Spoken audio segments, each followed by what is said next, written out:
And how do, and welcome to today's installment of Loose Lips. Within the series that I've been doing, this is the sixth feature. So what I tend to do is Loose Lips operates on a Monday and a Wednesday, have a series of guests, and I call each day a different feature. So this is the sixth feature that we are currently finding ourselves on. If you want to check out any of the previous interviews that we've done, then all the links are up on our YouTube channel. So just go to YouTube and put in Pop Cult Chic and you can see our array of previous chats from there. But focusing on today, I'm going to be chatting with Simon Doherty. He is a content editor and producer for Vice. So we're going to be speaking with him shortly, and then later conversations that are going to roll through today. We have Neil from King Kobe. We have Peter Trifunovic. I need to know how to pronounce that for when he comes on. Peter Trifunovic. There we go. Also, we will be having Sarah's story, and then the final chat, excuse me, of the day is going to be with one of my heroes of comedy, Paul Foot. Rather surreal. So we'll see how we'll get on. Simon's just come to the group now, so once he sends me his request, we'll go in and we'll get chatting. Shout out to Nathan in the group and shout out Ricky. Well played, Ricky. I loved it, mate. I'll give you a bell. We'll have a chat about how it goes.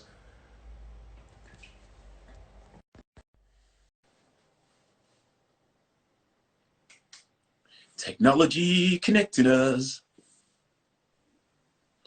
Hey, up. How are you doing? How's it going? Very good. How are you? Yeah, good, brother. Good. Thank you. Thank you for agreeing to do this. No problem. No Do you problem. know what's crazy is I was on your LinkedIn doing a bit of research as we do, Hmm. and you have. Are you from Leeds, or you've just got a strong connection for your early career in Leeds? Yeah, so I'm actually from Lancashire, from a place called Bury, but I moved to Leeds when I was 18 to go to uni and stayed for about 9 years. Just kind of fell in love with the place. I was always thinking that if I was in the War of the Roses, I would have been terrible because I wouldn't have known what side to go on. I don't know whether Lancashire or Yorkshire. I love them both. So I lived in Leeds till I was 27, and then I moved to London. So yeah, very much everything in my career up to the point of when I was 27 is all very Leeds centric, and I'm always doing a lot of content on Leeds still as well because I've still got quite a lot of connections there and stuff. Yeah.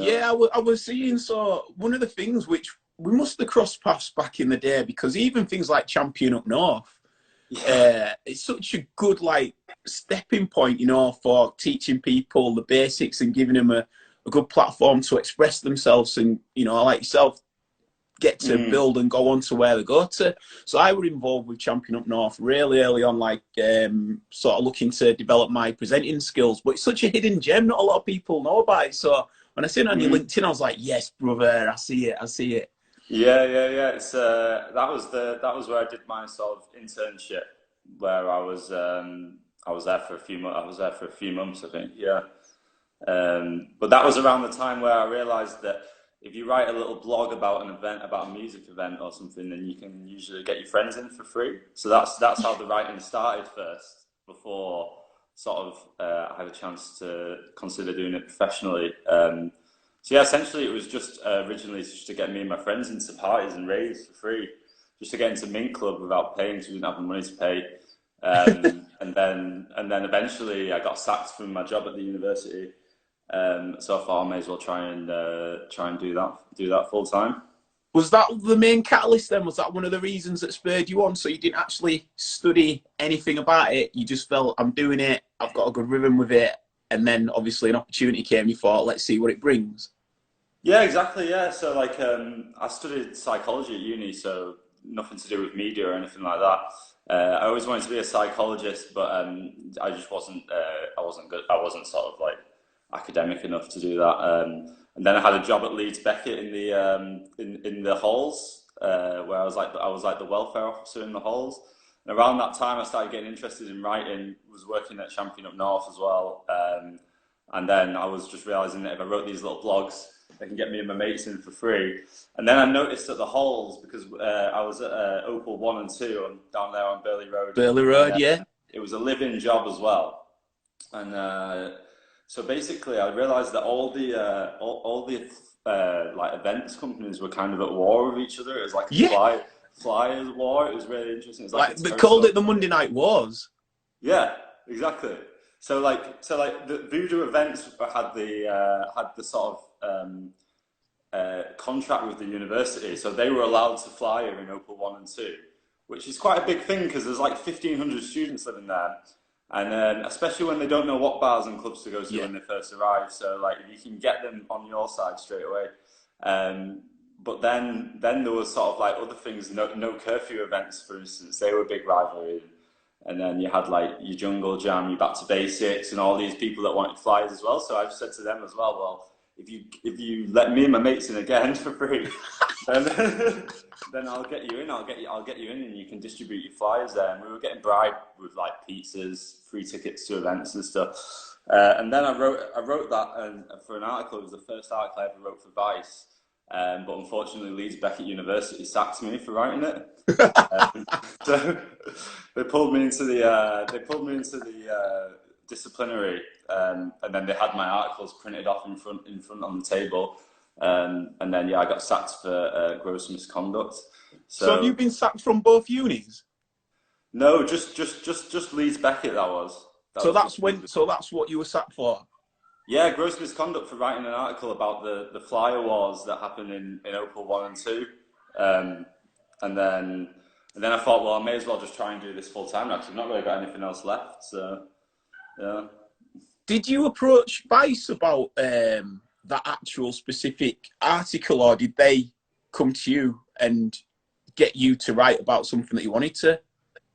So there was an advert that I applied, that I responded to, which was saying they were looking for new freelance writers, and part of the thing is you had to submit 5 ideas, just title and then a sentence of what you would write about.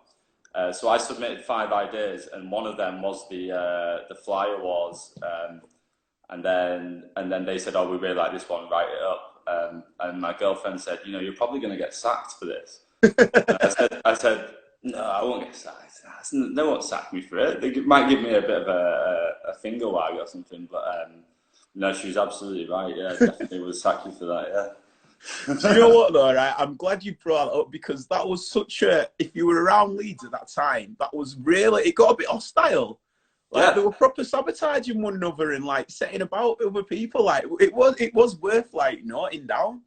Exactly, yeah, and you know, you couldn't put a flyer up on the wall, you couldn't put a poster up on the wall advertising an event because it would be ripped down immediately, Yeah. by people that were selling tickets for the other team. So we had these locked notice boards, and I had the key, so you open the notice board and then you can put your posters in there. No one can rip it down.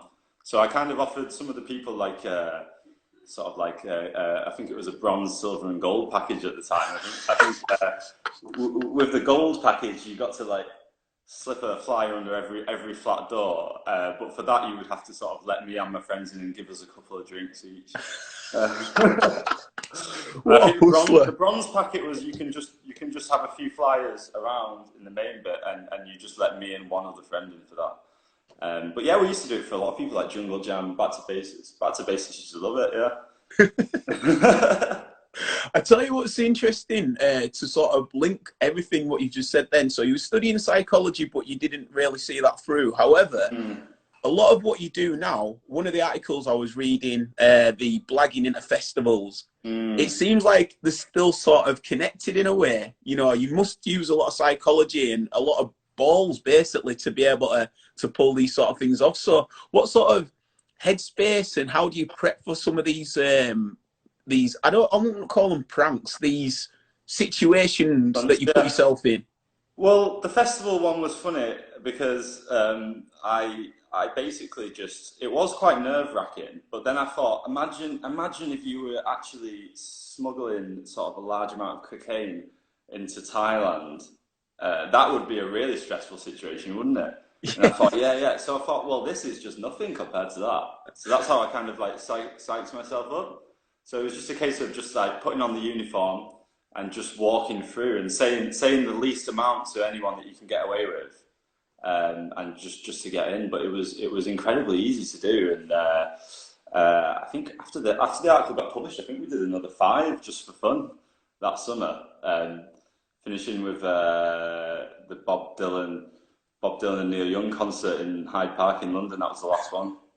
Always Glastonbury. Yeah, Glastonbury was before that, and then the last one. Yeah, but I don't do that anymore because I've got a job now, so I can actually afford to pay for the tickets now. I saw your disclaimer. I love that your disclaimer is it's only when you skin you go to these lengths.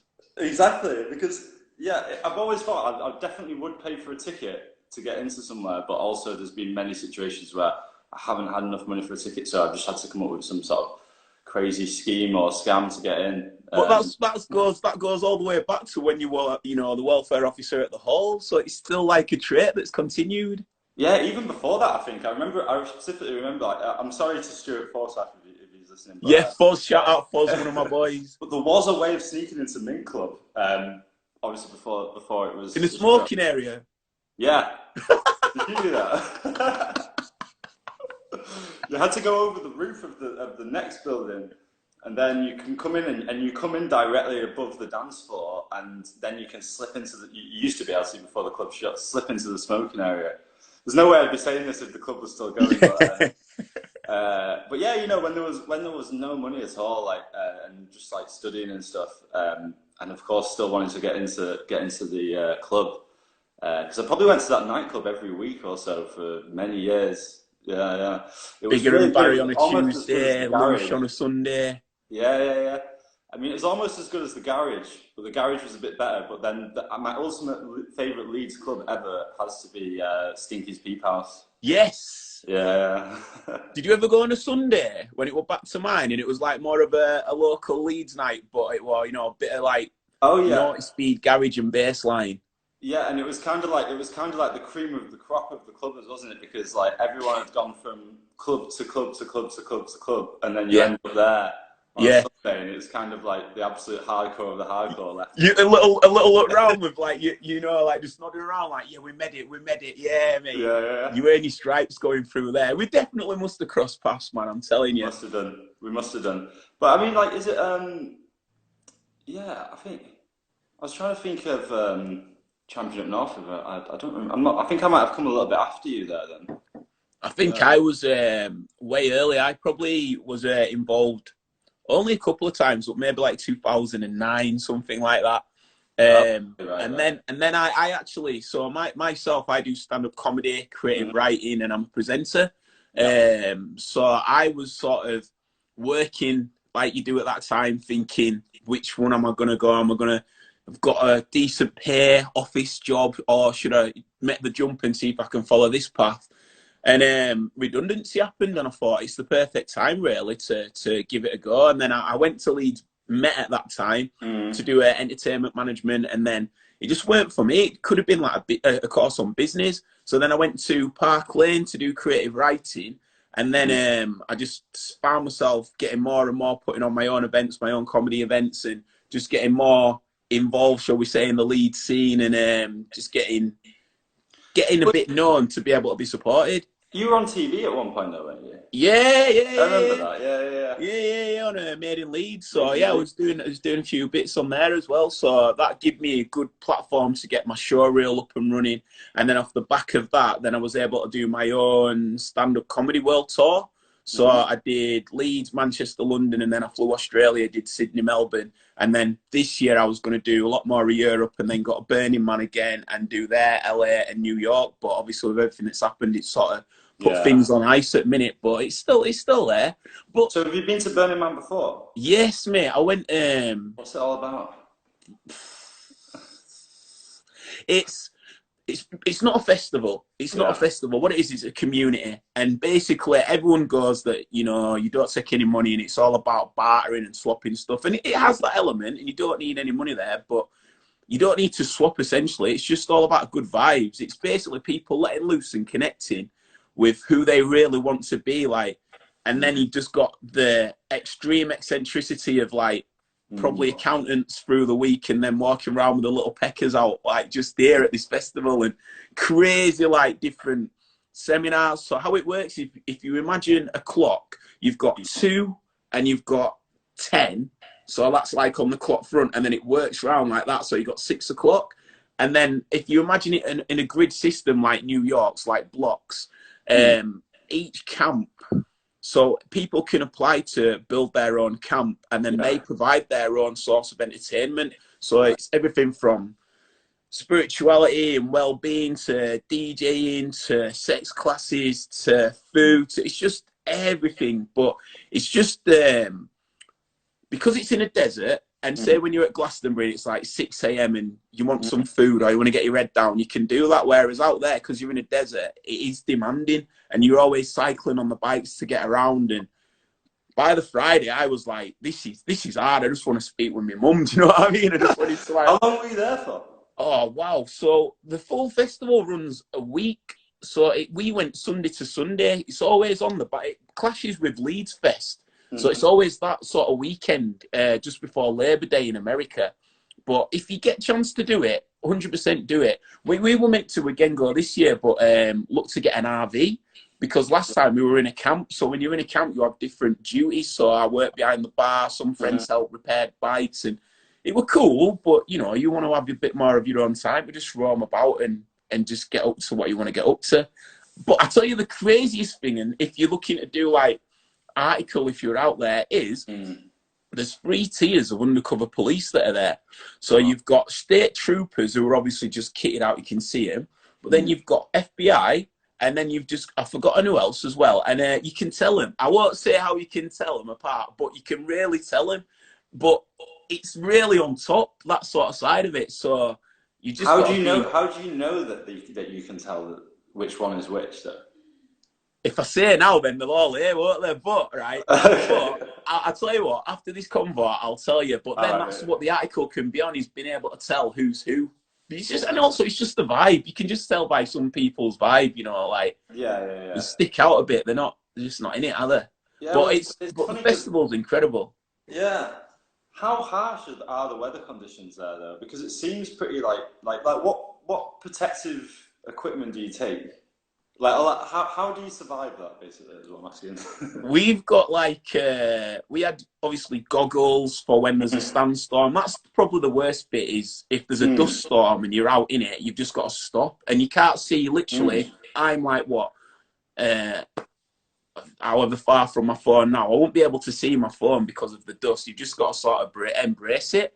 But they're far and few between. It depends what Mother Nature wants to dish up, really.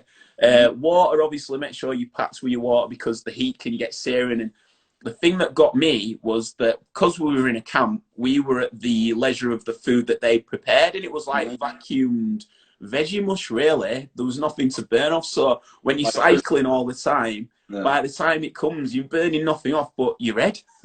Yeah. That's crazy.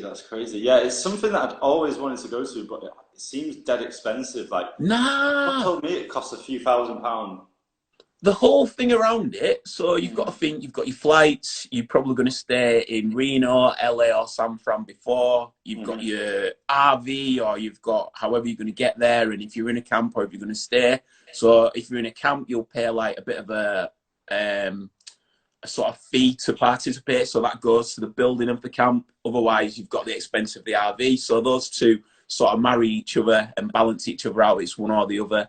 And then after that, it's obviously if you want to fly straight back, or a lot of people do, I think it's called something or the other, where you just go and recuperate, basically, because you've just been through this manic.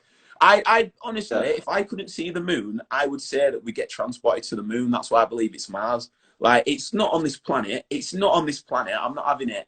And then you've got to just, like, figure everything back. So we went to Lake Tahoe, chilled out, and just kicked it, really. But I probably spent, flights included, maybe 2. Okay. Maybe 2. Someone told me it'd be more like 4. But I think they went in the RV and stuff as well. I think it depends what you get your RV for. I think I definitely need to add a bit more on for the RV, because the camp was only like 600, 700 maybe. But obviously an RV between 3, and you're looking at 3-4 grand. So that obviously puts that side of it up. But it's, I don't know. It's like I could have spent four if I had four, but I didn't have four. I had two, and I got by spending two. It's like whatever you want to take, I think you could make it work because the full week you're at the festival, there's nothing that you're spending, and you've got to think if you're going for. I think I went for 4 weeks because you're in America. You're not just wanting to fly over to come back. Yeah, But sure. if you did 4 weeks, that's a week out of it where you're not spending anything, and you've already spent everything up to that anyway. So you're not really going to spend a lot when you're in San Fran or wherever beforehand, because you just like, obviously you're going to get a bit fruity and loose and that, but you want to be fresh for the festival, and then after the festival you just want to cry. Yeah. So what did you learn about yourself during this? I like how you flip this back, you know. This is, you've hijacked it. I check. This is like, it's like an interview chess, mate. I like it. Well played, well played. What I learned about myself is that I need to embrace my I like being wrong when I'm ready to learn. But what I learned there is that I don't like being wrong if I don't want to back down. So if I could back down for the better situation, even though I think I'm in the right and pretty much was in the right in certain situations, what the effect could have with everybody else around it, because it's such close quarters, you're in each other's pockets, you know, you've got nowhere to go but just these people that you're with, and then obviously you can go out and go on a bit of an adventure and a journey in yourself, but you've got to come back and face it. That's exactly what I learned, is you can't run away from anything, you've got to face it. Okay. I wonder if you could apply these principles to like being on lockdown as well with like your housemates, because Well, like you've got to keep the peace now, haven't you? Because everyone's just always spending all day together now. Well, I'll put it back to you.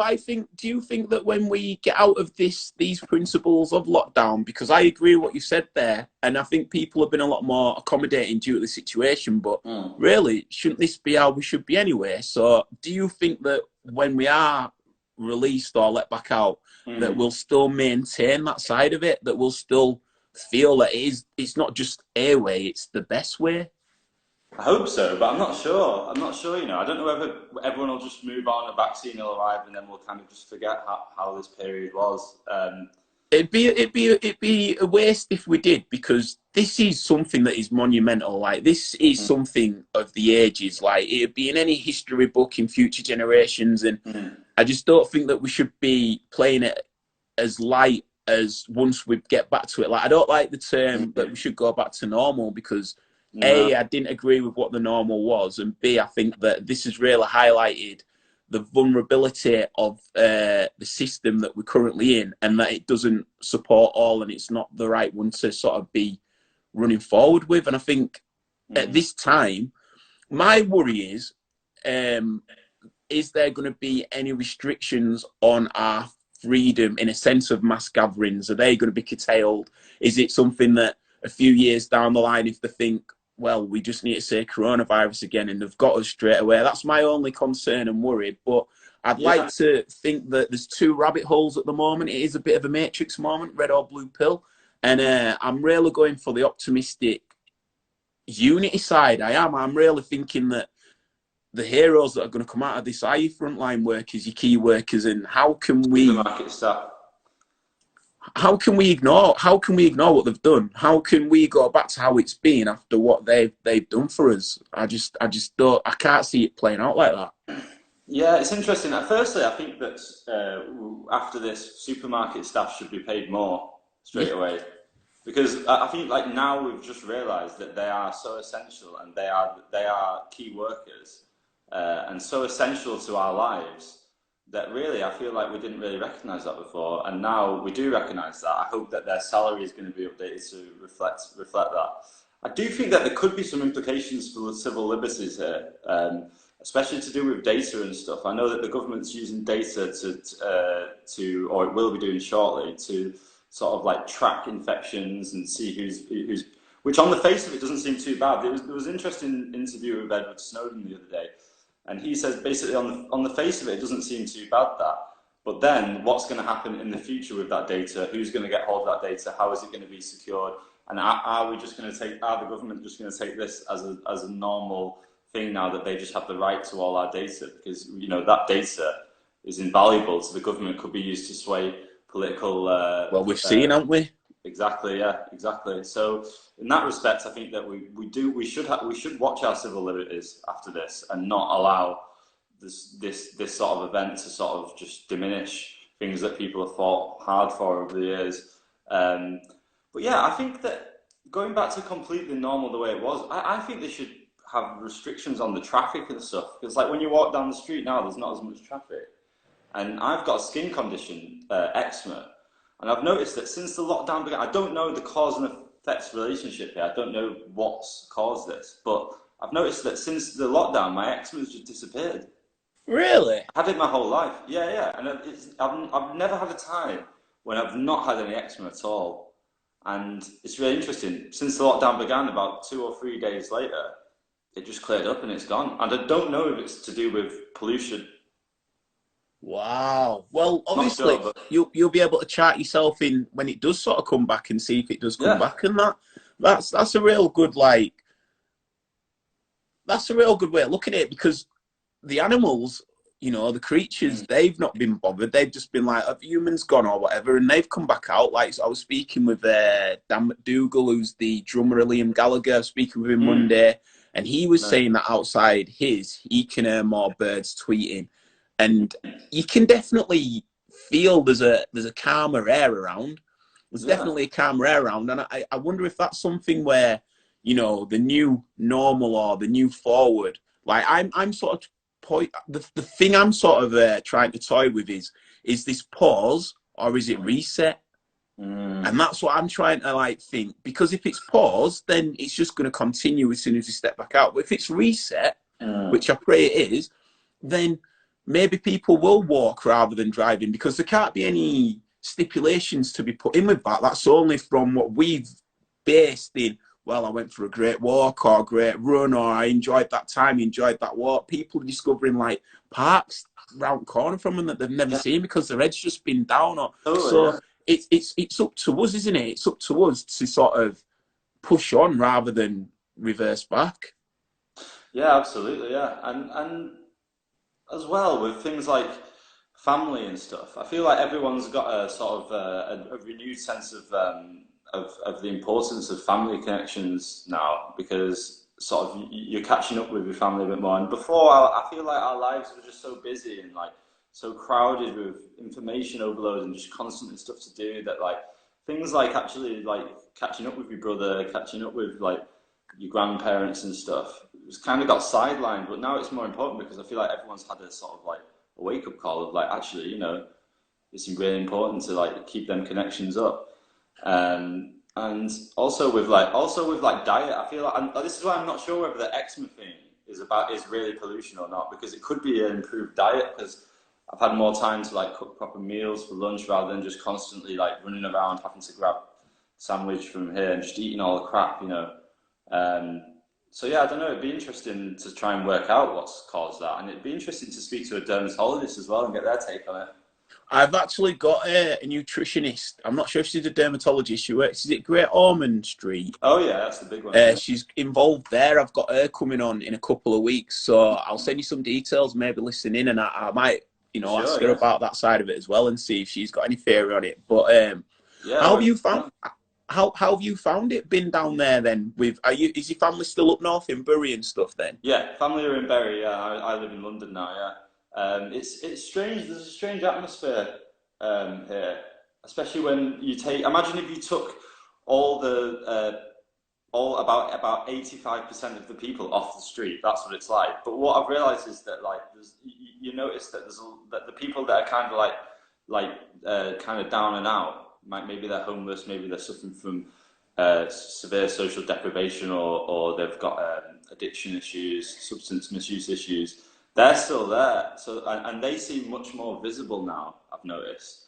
So if you take away 85% of people, but you leave you've still got the people that have got substance misuse issues on the street, then they become very, very visible. So I was I was walking through my local neighbourhood the other day, and I noticed that everyone seemed to be sort of one of these people that's suffering from severe social deprivation. Now, the government said that they've rehomed all the Yeah, homeless, that's what I thought. but I don't know. I don't know, you know. Walking Can around you in London, I don't know. off the back of that, you did an article, didn't you, where isn't there some like maverick who's going around like giving everybody who's Yeah. still on the street? Can you like go into that one for us? Yeah, sure. So basically, this guy, he's a music producer and an activist based in Manchester. He's called Outlaw, and he's basically, so he has this thing where he's like trying to draw attention to what he believes is the unjust drug laws, and he believes that cannabis should be legal. And one of the things he does is just give out weed. So he unfurled late last year. He like unfurled a massive banner, and it just said "Free Bud." That was in like Piccadilly Gardens in Manchester, and then obviously people just came and he just gave them all a bag of weed. And then at Christmas he What? Wait, so he was just giving out weed and he didn't get done? Oh, I think the police definitely detained him on that occasion, but I'm pretty sure all the weed was gone by the time they got there. So I don't know, because obviously possession is the only thing that they can do you for. But and then he at Christmas he put cash in envelopes and just handed them out to homeless people. And then more recently he's been delivering toilet roll, hand sanitizer, and weed for free to any vulnerable people in Manchester. So I wrote an article because I just thought this guy's amazing. And then How do you find these people, and how do you get in touch to then pursue writing an article on them? well, I just kind of lurk in these internet forums. Anything that's like a sort of a fringe social phenomenon. So something that's like operating anything that's happening in society, but that's operating on like the fringes of society. Sort of like getting away from like the norms and values that are like central in society. So I was just basically hanging out on these like activism forums and stuff, and I came across him. So then we did an interview. It was a telephone interview because obviously we can't leave our houses or anything. And then the next day he got like 6,000 requests for free weed. Even people in Mexico, he said, were contacted him. So we did a follow-up because people loved him. And for 420, out of them 6,000, he put them onto a spreadsheet and got a computer, a randomly generated thing. So the computer randomly generated people. And then he posted them all a gram of weed for 420. So he posted 420 packets of weed, 1 gram packets of weed. For 420. So around the world? No, I'm not sure. I think it might have been just the UK or I'm not sure if it was around the world. Yeah, it must have just been the UK. So yeah, we did a video interview with him then after that, and he was sort of going into how he thinks that the laws surrounding cannabis are unjust and disproportionately used against marginalised communities and things like that. So yeah, he's got a good point and he's got a good way of getting attention. So I think it's cool, yeah. That's pretty cool. And then you see how I flips it back to the interview now. You see his chest mate there, right? Yeah. So you as well did a recent article when you were seeing what you could get away with posting. Yes, that's right. Yeah. So I was kind of drunk stood outside my house chatting to my neighbour with my housemate, and she came up with the idea. She was like, "What would happen if you just posted an egg? Not like an egg in a parcel. Just if you just wrote the address on the egg and then just pops it in the letterbox." So we were like, "Okay, then yeah." So we thought we'd do it and see what happens. Now, initially, I did want to do just a normal egg, but then I thought, oh well, if it's almost certainly going to break, right, in the post box, and then it'll just ruin someone else's letters. So I had this image in my head of like perhaps a vegan opening their like birthday card and it being full of egg. So I didn't want to do that. So we hard boiled the egg, wrote the address on it, and sent it through. And then also just because I had to bulk it out to 800 words, and it's pretty hard to write 800 words about just posting an egg. So how many words? 800, I think that one was. Yeah. And then so then we posted a whole range of other stuff. So like Originally, we were going to do a can of lager as well, but the can of lager didn't fit in the letterbox. So we did a can of gin and tonic, which cost like £1.50 to post, which is more than the little can cost. And then I think there was a condom, a sachet of lube, and human toenails in a bag labelled human toenails, just a see-through bag. So yeah, they all arrived. I went to King's Cross, the post box outside King's Cross station, and posted them all back to myself. And yeah, they all arrived the next day. It was a very diligent service from the Royal Mail. When you're coming up with your ideas, how do you how do they get chosen to go into the actual magazine or be published wherever they go? Well, it's a simple case of sending a pitch. So you send a title with a so it'd have to be quite a sort of catchy title because there's quite a lot of competition. And then you just write about 2 or 3 like two and a half paragraphs about what you want to write, why you're the right person to write it, why this is interesting, and why you think that the audience will like it, and then maybe some information about what images you might be able to use for it as well. And then you can just send that to any editors, and then if they're interested, they'll just get back to you and tell you to do it, give you a deadline, and then and if they're not interested, then you just don't hear anything back. How do you know personally? Say like that one with the egg and all the other items that you were posting through. That could have been one that you could have recorded and done visually, but you went for the writing route. But then the reason why I sort of became to know who you were was the one which you did with the spatial awareness sort of. Optimizing jacket, yeah. So, and I'd love to talk about that a bit more after this point. But yeah, how do you decide then which is going to be video format and which is best to be written? Well, it's I've only just started. That was the first video I'd ever been involved in, and essentially it's just because there's a guy called Liam that I work with, who's the producer of that video, Liam Henley, and I was telling him about I'm writing this article, and he said, "Oh, that'd be great for video as well. Can we do video as well?" So I was like, "Yeah, okay, that's fine, yeah." So that's how that came about, and then he had me sort of walking up and down Oxford Street for 5.5 hours to produce that video. Can you describe what you were wearing? Yeah, of course, yeah. So basically, it all happened because there was this PR company who had they were doing a thing with hotels, so they were trying to promote a certain chain of hotels.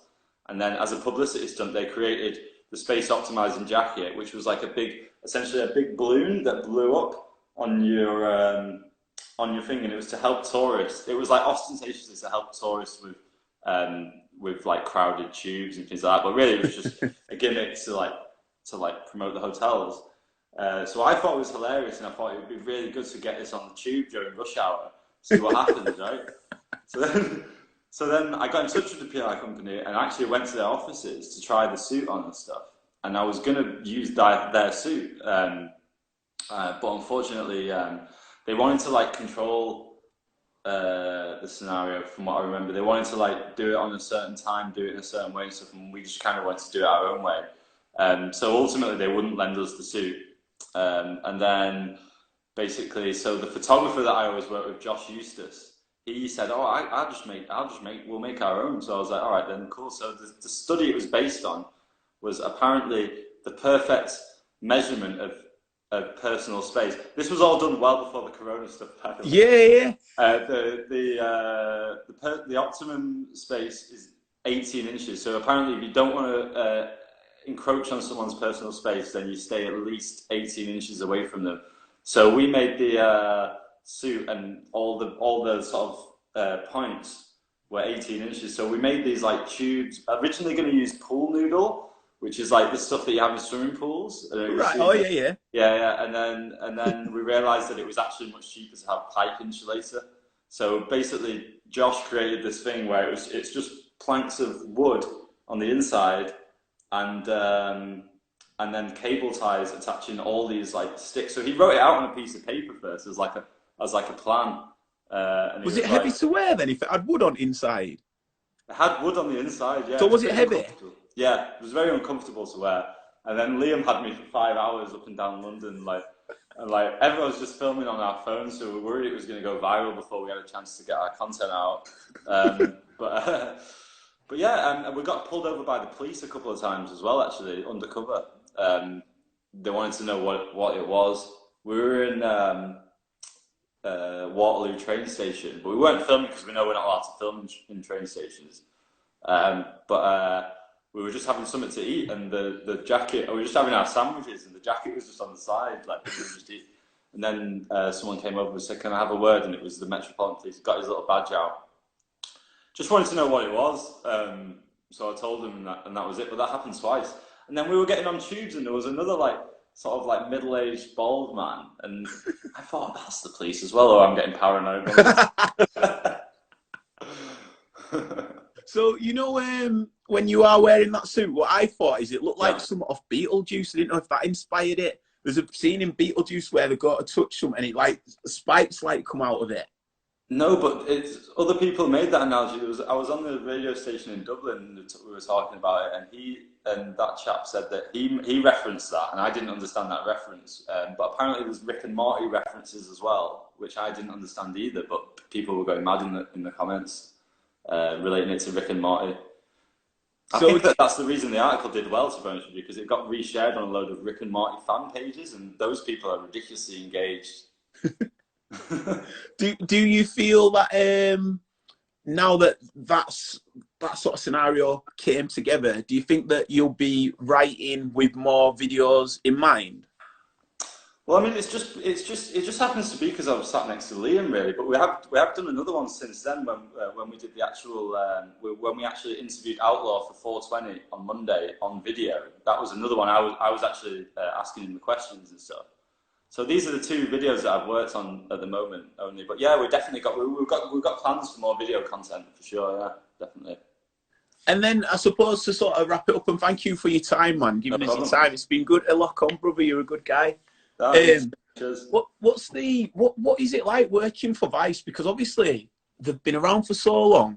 They've sort of came as this underground, lightsaber cutting through it all, and then they've sort of become what they were against, but still maintaining who they are. So how do you find that balance? Because when I watch shows like Viceland, when I watch everything online, I'm really I'd love to see how a brainstorming session comes where people are sat in their offices with their ideas of what they're pitching, because it's almost like you've got to outdo what you've already done. Yeah, and that's already out there. Yeah. Again, it's just a massive collaboration between loads of really talented people and just people that are really fun and easy to be around as well. So you can kind of just relax, and that's when I find that the more creativity can come to the flow. So yeah, it's just essentially just a massive collaboration between all these people with a very diverse skill set and stuff. And yeah, I think we're always trying to push new ideas and doing things in a different way. And yeah, hopefully we can do something that's slightly different to the last thing that we did. Yeah. I think these forums that you're on as well, these sounds quirky as anything, man. I bet the stuff that you see that doesn't get covered is even more insane than what's actually going on.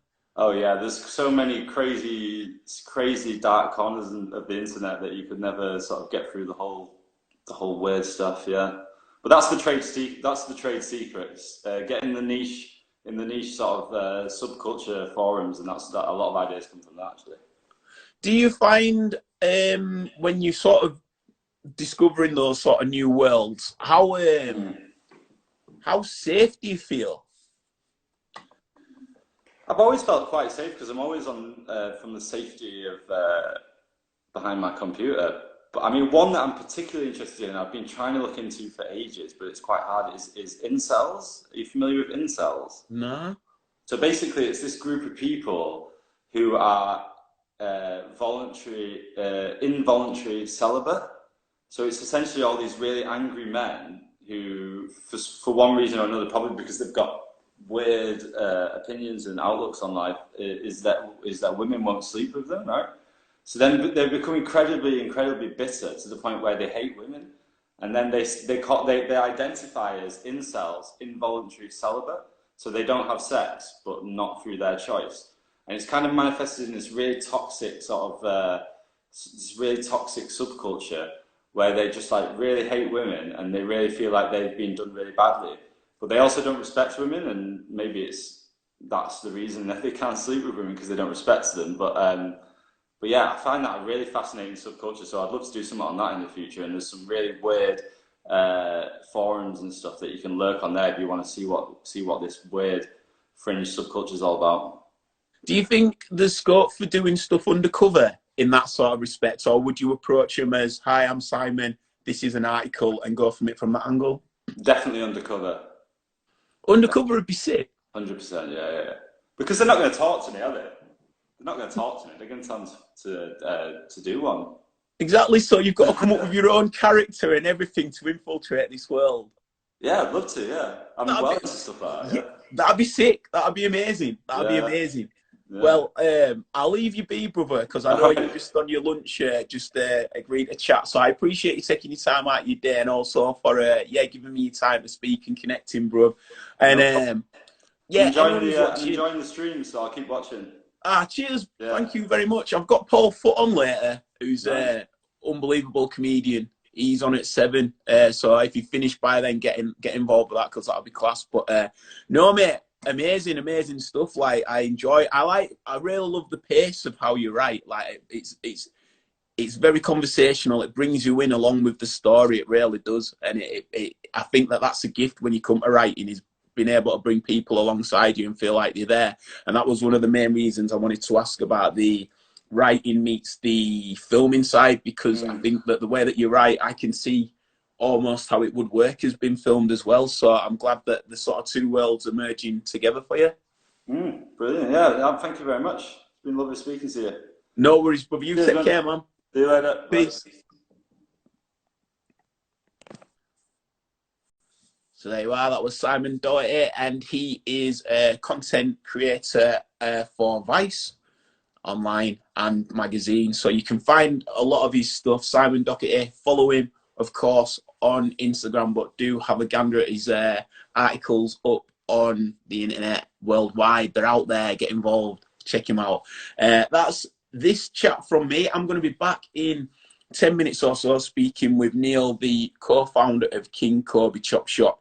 They will be best known for being a barbershop, but there are a lot more than that. They're doing a lot of things around the community. They've branched into clothing. He's a really inspiring guy, powerful presence about him. So if you want to check that out, come back and join us in about 10 minutes on the next live stream. Other than that, this is Loose Lips. I'm Ben Random. After Neil, there's going to be Peter Trifunovic. We've got Sarah Story, and then at 7, we've got the man himself, Paul Foot. So keep it locked on my Insta Live. Peace and light to yours.